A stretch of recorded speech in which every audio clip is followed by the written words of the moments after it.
algum tipo oferece, né, algum tipo de espaço, as pessoas para fazer as pesquisas. E a gente já fez com engenharia, direito, com educação é uma das maiores demandas, história, antropologia.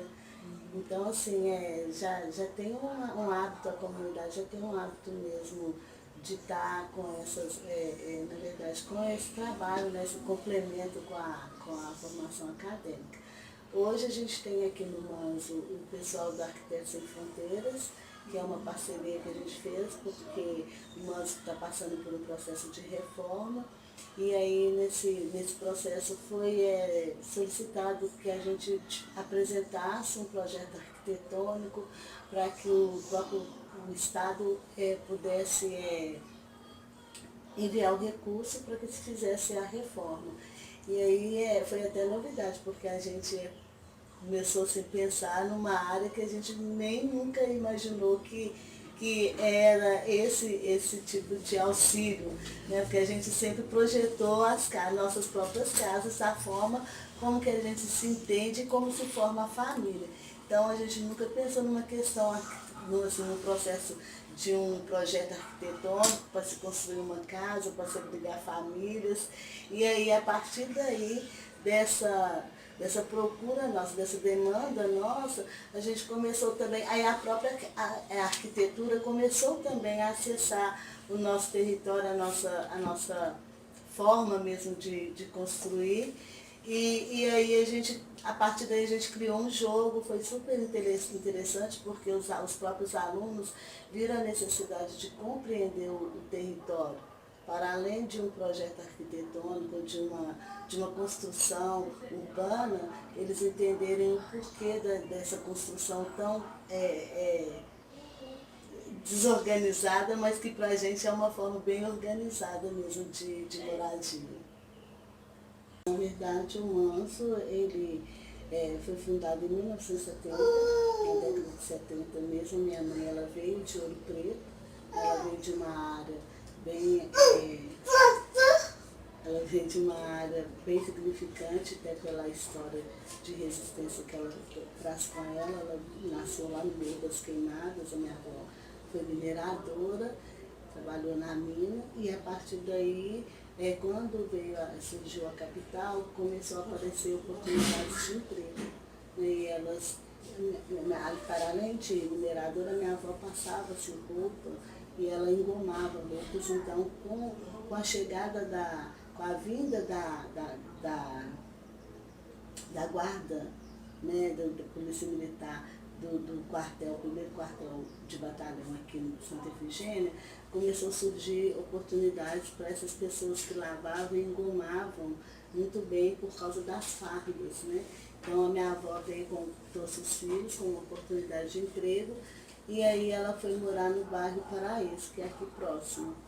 A partir de lá, então, a minha mãe, aos 8 anos de idade, ela começa a ter algum tipo de problema de saúde, vai várias vezes ao médico e tudo, mas não consegue identificar qual era o problema clínico, até que um dia uma pessoa, uma senhora, isso a minha mãe já estava com 12 anos, uma senhora lá no hospital João 23, que é o que a minha mãe conta, orientou minha avó a levar minha mãe a um centro espírita, porque lá o problema da minha mãe parecia muito com o problema espiritual. Então minha avó pega minha mãe, e a partir daí então começa toda a história na verdade, a história da minha mãe, ela começa a partir dos 12 anos de idade. Quando ela começa a frequentar esse terreiro, ela começa a atender, né, e incorporar no Preto Velho, que é o Pai Benedito. E aí esse Preto Velho começa a fazer alguns tipos de cura, de bendição, de conselhos, e na verdade ele começa a ser um mentor mesmo espiritual, não só para minha mãe, mas também para as pessoas que procuravam. E aí até que um dia um dos patrões da minha mãe vem até esse Preto Velho, e ele consegue a cura que ele procurava, e aí para gratificar o Preto Velho, ele oferece um dinheiro para minha mãe, só que essa entidade da minha mãe não permite que ela receba o dinheiro. E aí ele conversa com esse preto velho e pergunta, o preto velho pega e fala para ele que ele queria uma senzala. Ele queria a senzala dele de volta para ele poder criar o povo dele. Então ele pega e ganha um recurso, um dinheiro para poder dar uma entrada no terreno. E aí a minha mãe vai por conta própria, compra um terreno, muito bom esse terreno, que é no bairro, aqui do bairro São Lucas, mesmo São Lucas, só que ele nega esse lugar e fala com a minha mãe que era um outro lugar que ele queria, e a minha mãe pega o dinheiro de volta e compra esse terreno aqui. Na época, na verdade, esse terreno era um barranco, não era, até hoje ele ainda não é plano, é um buraco, né, mas ele era um barranco, e a minha mãe começa ela mesma a construir a própria casa. E aí ela constrói um cômodo e do lado ela constrói 2 cômodos. Um cômodo é onde a gente vai morar e o outro cômodo é onde seria o terreiro, né, da Timbanda. Aí a partir daí ela começa a se construir a própria família, núcleo familiar dela, né? E aí depois de uns 5 anos morando aqui, ela adoece, e aí a minha avó, como a minha avó era cadastrada na Associação São Vicente de Paula, ela consegue um apoio dessa associação para poder quitar as promissórias que estavam ainda atrasadas. E aí a minha avó vem com um acordo com a minha mãe de morar também aqui nesse território. E aí se começa a construir as famílias, as pessoas começam a crescer, casar e não saem, vão só morando aqui. E aí as casas começam, o mais interessante disso é que as casas começam a ser desocupadas para ser dividida. Então começa, minha mãe constrói uma casa aqui, na medida que aí casa um filho, ela separa um quarto, abre uma porta, aí casa um outro filho, ela separa mais um cômodo, abre outra porta. Então por isso que ficou essa construção toda grudada uma na outra, que parece que é tudo uma casa só. E aí na medida que ela vai abrindo porta, ela vai aumentando os cômodos também. Então a casa não divide, não separa, né? Só se vai abrindo portas para poder separar mesmo as famílias dentro da própria casa. Quando foi em 2011, a prefeitura vem a comunidade para poder fazer, na época teve um acidente muito grave da Vila Barraginha, que tinha desmoronado. Então a própria Urbel começa a preocupar com esses tipos de construções, né? Eles falam construções paliativas.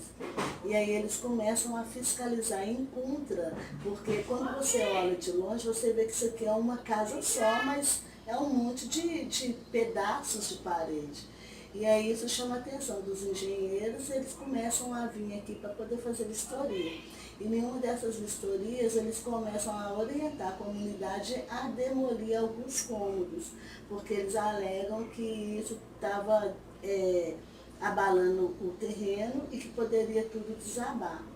Só que a gente começa a entender que era muito estranho, porque se as casas é muito grudadas uma na outra, inclusive chega a grudar até as casas do vizinho, por que as casas do vizinho não corriam risco?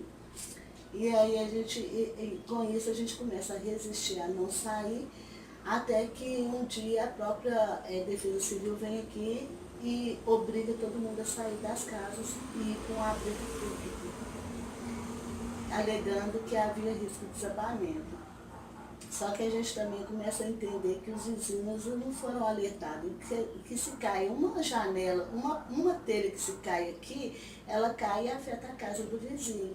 Então o vizinho deveria sair também. E aí a gente começa a perceber que estava havendo algum tipo de especulação imobiliária nessa área, e aí nós vamos e procura o Ministério Público e os Direitos Humanos. E lá eles começam a intervir com a gente para poder articular junto com o Estado e criar algumas medidas que se façam valer o direito da comunidade voltar. O processo do abrigo era de 3 meses, o que eles alegaram para a gente que eles mesmos iam reformar, porque era uma comunidade quilombola. Em 2007, a comunidade foi auto-reconhecida como comunidade quilombola pela Fundação Palmares.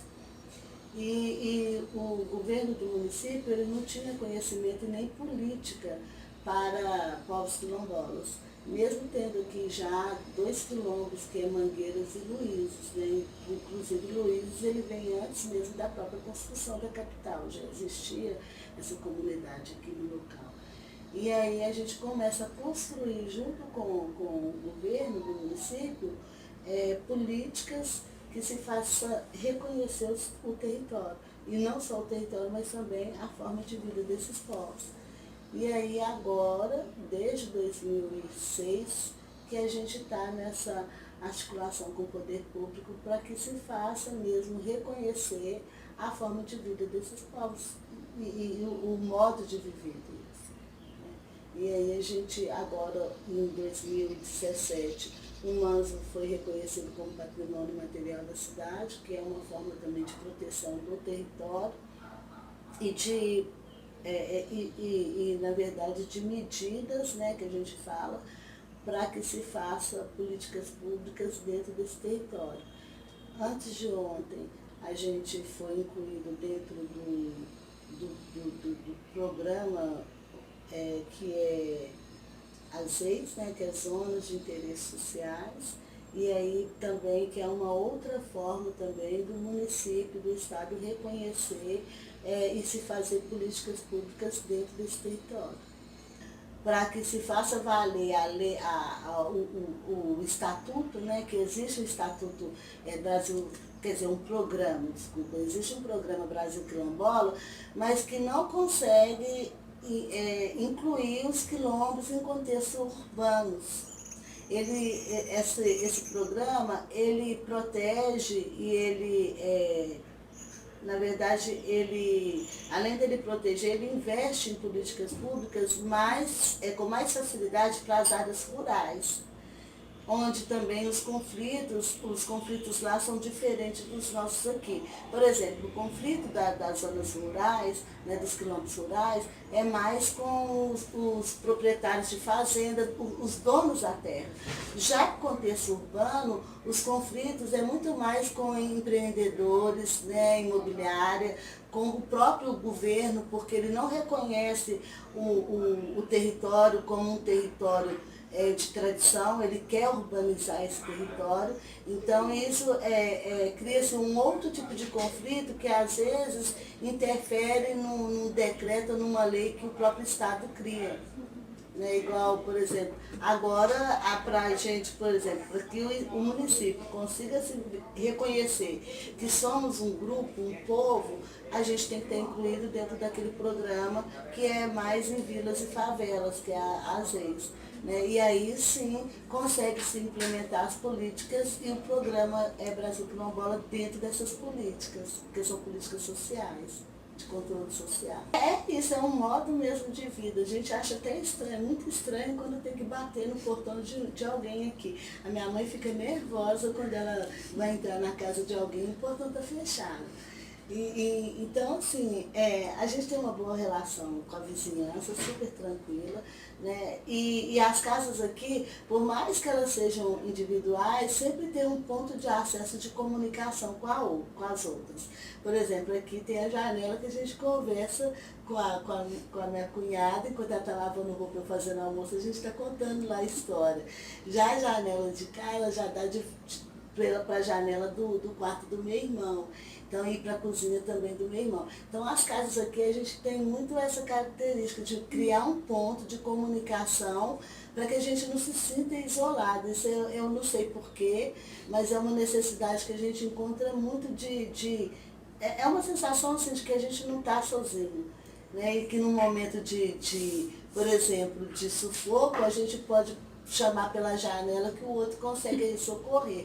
É uma coisa que a gente não sabe explicar o porquê que a gente tem essa necessidade de criar um ponto de comunicação entre uma casa e outra. A forma aqui hoje são 9 famílias que moram aqui e a gente tem outras famílias que moram em torno e tem um grupo de família que está morando em Santa Luzia, Porque quando teve a intervenção da prefeitura, a gente teve que, o terreiro, a prefeitura não quis abrigar. E aí a minha mãe tinha um terreiro em Santa Luzia, aí ela leva o terreiro para lá, e lá ela começa também a construir toda essa história. Do mesmo jeito que a gente está até muito preocupado, porque ela começa a construir um núcleo familiar lá, e ela sozinha, como a mais velha, e o núcleo familiar que ela vem construindo lá é da juventude que começa a constituir família agora.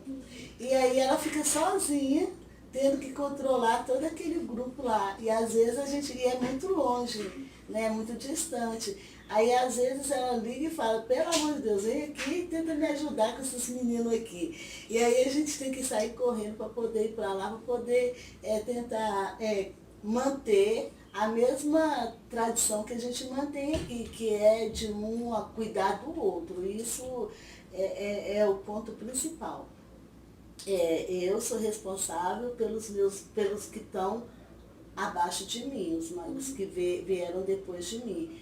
E os mais velhos que eu é responsável por mim. Então a gente sempre se olhou e se viu assim.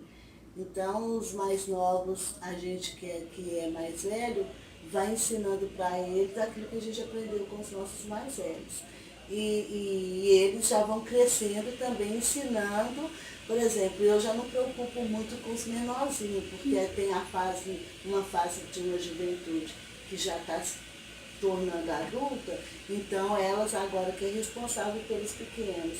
Eu sou responsável por eles. Os mais velhos que eu é responsável por mim. E assim a gente tem essa forma de vida, um cuidando do outro, um ensinando para o outro mesmo. A forma mesmo de respeitar, né, a própria vida. Isso é uma... Assim, não é que a gente aprendeu, porque eu não lembro de alguém ter me ensinado.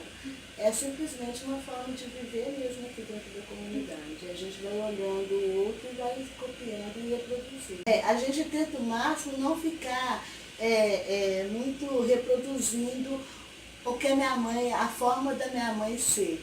Porque essa juventude, ela já tem um olhar mais para os avanços, né? Ela quer ser alguma coisa, a gente não, a gente é. Então ela já começa a se projetar para aquilo que ela quer. E a gente não, a gente quer o hoje. E essa juventude, ela quer o amanhã. E isso às vezes confunde, perturba demais a nossa cabeça por essa pressa, assim, é uma pressa que eles têm. E ao mesmo tempo uma lentidão. Eles têm uma pressa de ir aos desejos deles e tem uma lentidão de ser o que eles são hoje. Né? Então a gente isso cria muito conflito entre a fase mais velha com a fase mais jovem. Porque eles, por exemplo, eles não querem, a maioria deles seguem a religião, mas não quer seguir os ensinamentos da religião. Eles querem frequentar a religião, mas, por exemplo, vamos supor que hoje tem uma festa no terreiro, mas tem um DJ aí no baile funk. E aí é um conflito, porque a minha mãe tem que entrar no meio. E ela que determina, não, vocês vão para o terreiro. Ou então, não, hoje não precisa não, hoje eu vou deixar vocês ir para o baile funk. Mas é bom porque, ao mesmo tempo que eles vão para esse mundo, né, urbano lá fora, eles vão também com a consciência e com a identidade de pertencimento de um lugar e de um povo. Então eles não misturam muito, eles conseguem ser diferentes até mesmo dentro de espaço em que eles são vistos como iguais. Então, na verdade, assim, isso se dá muito, eu não sei muito explicar, porque eu nasci dentro do terreiro. Né? E eu acho que essas curiosidades, essa necessidade que eles têm de estar acessando esses espaços mais urbanos, né? Que a gente fala muito assim, é o mundo do branco, a gente usa muito esse termo. E porque na verdade, o que a gente entende quando a gente fala é um mundo do branco, é porque é uma coisa, uma forma, uma cultura mais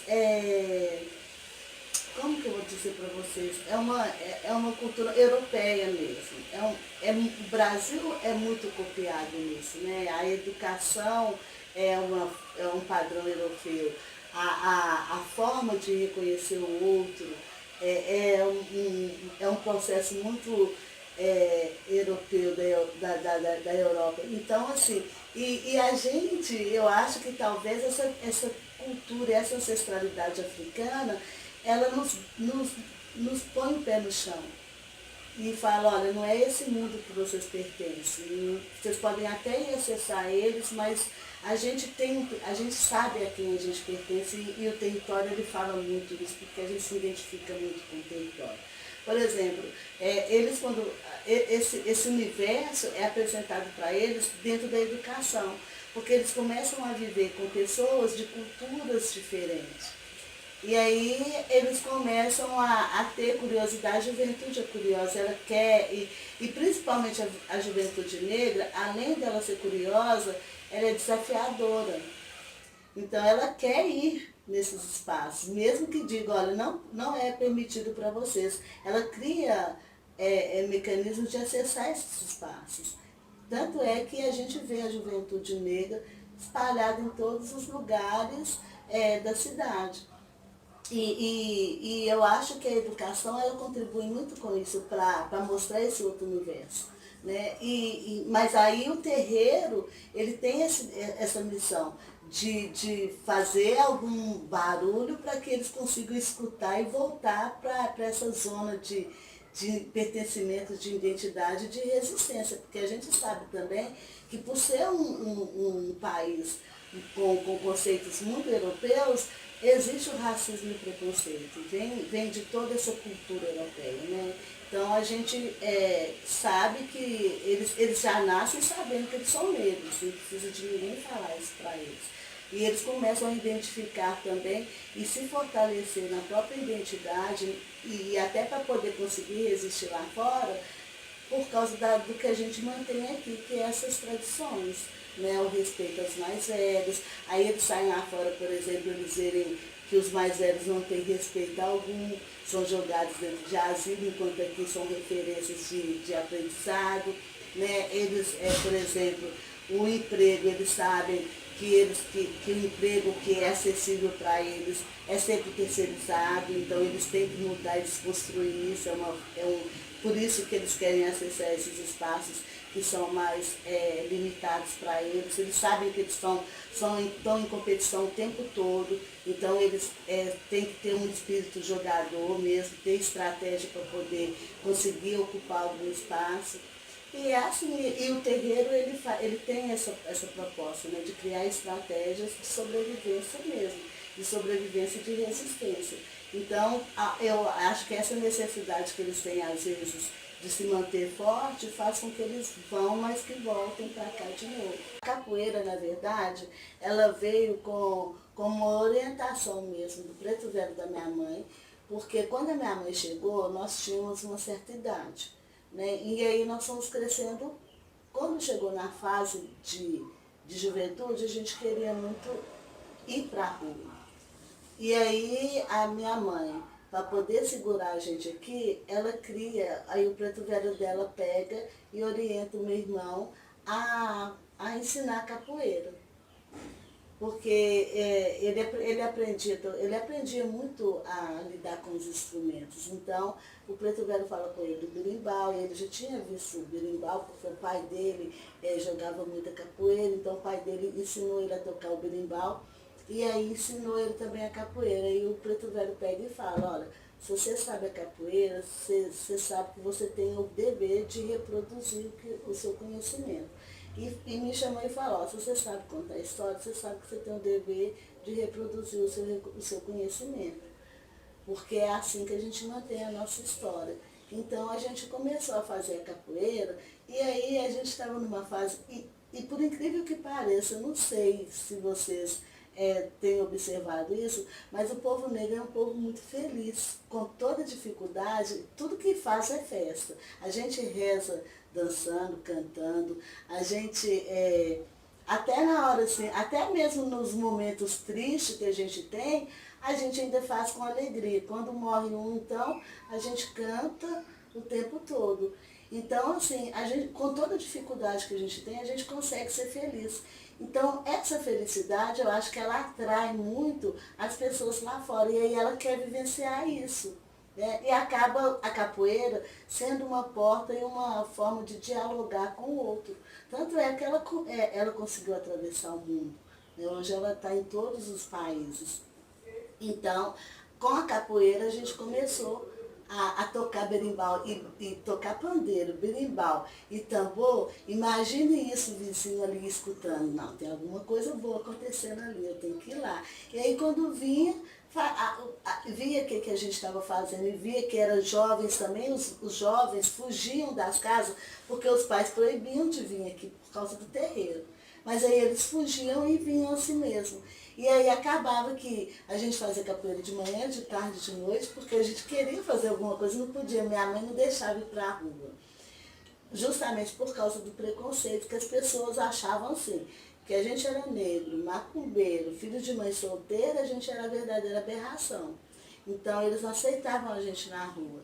E aí a gente também começou a criar estratégia de não querer ir para a rua. E criamos, não tinha televisão, não tinha computador, não tinha WhatsApp, nem nada disso, tinha o berimbau, tinha os instrumentos do terreiro aqui. Então a gente começou a fazer essas oficinas e as pessoas lá fora começaram a interessar por causa do barulho. E vinha para cá. Então a gente criou um grupo e foi muito interessante, porque além de a gente criar um grupo de amigos, a gente criou um grupo de resistência. E porque esses amigos começaram a levar as informações da vivência que tinha aqui.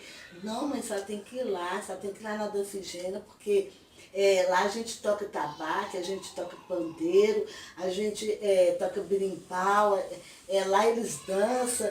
E as mães falam assim, não, a dança é de macumba, é coisa do capeta. Não, mãe, né? Não. E aí os meninos começaram também a reproduzir o que aprendiam aqui. Então, com isso, a gente começou a quebrar um pouco o preconceito dentro da comunidade em torno dela. E assim a gente, como deu certo, a gente falou, vamos fazer dar certo.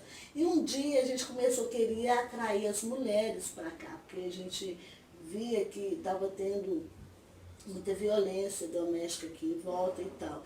E aí a gente começou a atrair as mulheres, foi onde a gente criou a questão do artesanato, para que as mulheres viessem para cá. E aí a gente começou, as mulheres vinham para cá, e quando elas vinham, elas traziam os filhos também. Foi tudo isso, foi uma estratégia mesmo da gente criar uma forma da própria comunidade proteger o território como guardiões mesmo. Então, qualquer vizinho que você fala aqui do Mans, eles falam, não, lá acontece, eles falam tudo que acontece menos o terreiro.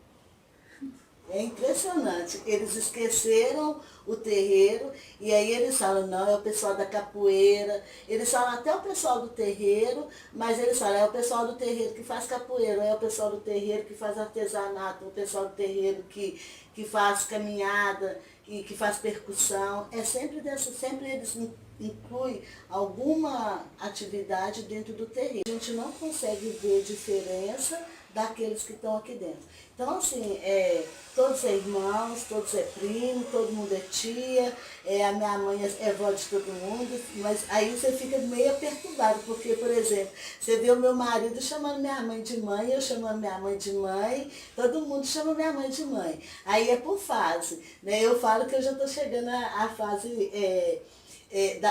de velho, porque do idoso, porque eles já estão, os pequenininhos já me olham e me chamam de vó. Então, assim, eu sou vó de todo mundo, eu sou tia da juventude, eu sou mãe de uma fase mais, dos que chegam me chamam de mãe, porque eu acho que por causa dessa divisão também de território, que a minha mãe teve que ir para Santa Luzia, então eu fiquei muito ocupando esse lugar de mãe aqui dentro da comunidade. E aí, alguns que chegam me chamam de mãe também, na rua as pessoas me chamam de mãe, gente, eu acho que eu já posso me sentar numa cadeira, porque eles já podem cuidar de mim, porque eu já cheguei numa fase de rainha.